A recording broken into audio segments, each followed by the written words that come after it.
The year was 1775. 13 colonies stood against the might of the British Empire. At its peak, Britain commanded 50,000 regular troops, 30,000 German Hessian mercenaries, and tens of thousands of loyalist militias. The Americans, under George Washington, fielded a force that never exceeded 35,000 regulars, often poorly clothed, underfed, and short on weapons. The Revolution was not just fought in grand battles like Saratoga and Yorktown, but in countless small skirmishes, raids, and patrols. Into this brutal, uncertain world stepped a woman who refused to remain in the shadows, Deborah Sampson. Born in 1760 in Plimpton, Massachusetts, Deborah grew up in poverty after her father abandoned the family. At just 10 years old, she was bound into indentured servitude until the age of 18. These years hardened her. She learned farm work, carpentry, and survival skills, knowledge uncommon for women, but invaluable for a future soldier. She became unusually tall and strong for her time, standing nearly 5 feet 8 inches, towering over many men of her era. After gaining her freedom, she began teaching, but longed for something beyond the classroom. With war raging,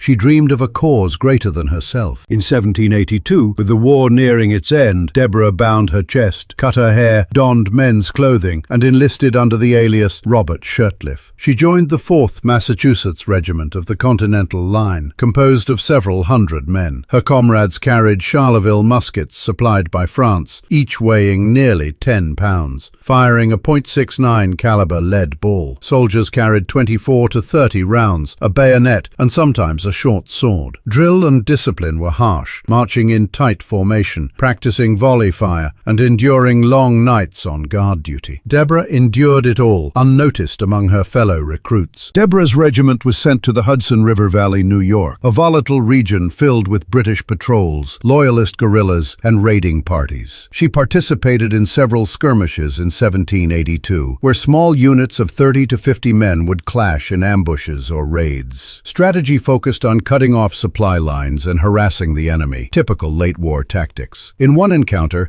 Deborah was slashed across the forehead with a sword. Rather than risk discovery, she stitched her own wound, refusing hospital care. In another, she was shot in the thigh and used a knife to remove the musket ball herself, hiding the injury from her commanders. By the time Deborah enlisted, Washington's army was shifting tactics. Rather than risking large-scale battles, the Americans relied on hit-and-run warfare, scouting missions, and defense of supply depots. The Continental Army, numbering around 13,000 effective troops in 1782, faced a British presence of more than 30,000 in North America. But American soldiers, like Deborah, knew the terrain and used small unit mobility to their advantage. Deborah and her regiment would march long distances, patrol forests, and fortify positions, every soldier, including her, sharing equal burden. Soldier life was brutal. Rations included hardtack bread, salted meat, beans, and rum. Uniforms were tattered, and disease claimed more lives than bullets. Deborah shouldered a musket weighing nearly 10 pounds, a cartridge box, bayonet, and sometimes a blanket roll. Soldiers often slept outdoors, through rain and snow, with only fires for warmth. Letters from fellow soldiers described nights filled with hunger, lice, and exhaustion. Marching 20 miles a day on worn boots was common. For Deborah, the daily struggle to conceal her identity only added to the relentless grind. Yet she endured it all, proving her resilience on every campaign. In 1783, Deborah fell ill in Philadelphia during an epidemic that ravaged the army, spreading through crowded barracks and hospitals. Feverish and delirious, she was taken to a military hospital, where the attending physician examined her wounds and illness more closely. To his shock, he discovered she was a woman. At first, there was fear she would be punished, as women were barred from formal service. But instead, her commanding officers treated her with dignity, impressed by her courage. Rather than disgrace, she was granted an honorable discharge at West Point in October 1783, just weeks before the Treaty of Paris officially ended the war. Her secret was revealed, but her honor remained untarnished. Returning to Massachusetts, Deborah married Benjamin Gannett, a farmer, and together they raised 3 children. Yet civilian life was not easy. She carried lingering pain from her battlefield injuries and endured the daily hardships of farm labor. Poverty weighed heavily on the family, and Deborah struggled to reconcile her extraordinary service with the anonymity of peacetime. Unlike her male comrades, she initially received no pension, leaving her family financially insecure. Still, she refused to fade into obscurity. In 1802, she took to the stage, giving lectures across New England. Wearing her old uniform, she demonstrated musket drills and told vivid tales of war. Her performances captivated audiences who marveled at her boldness and sacrifice. Each lecture was both a reminder and a plea. Women, too, had earned their place in America's story. Deborah's case eventually drew the attention of Paul Revere, the famous midnight rider, who admired her bravery and lobbied on her behalf. With his support, Deborah petitioned Congress, recounting her injuries, her endurance, and the years she served in disguise. After much delay, Congress finally approved her claim in 1805, granting her a pension of $4 a month, the same as a Continental private. This was not only financial relief, but a powerful recognition of her service. She became one of the first women in American history to be officially acknowledged as a veteran. The pension validated her sacrifices and gave her a measure of justice long denied. At last, her contribution to the revolution was recognized not as a curiosity, but as valor. Deborah Sampson died in 1827, remembered as the female soldier of the revolution. Yet her story did not end with her death. Over time, her legacy grew into a symbol of women's courage and determination in the face of overwhelming odds. She had marched, fought and bled in a man's world, carrying the musket of freedom when few believed women belonged on the battlefield. Today she is honored in schools, monuments,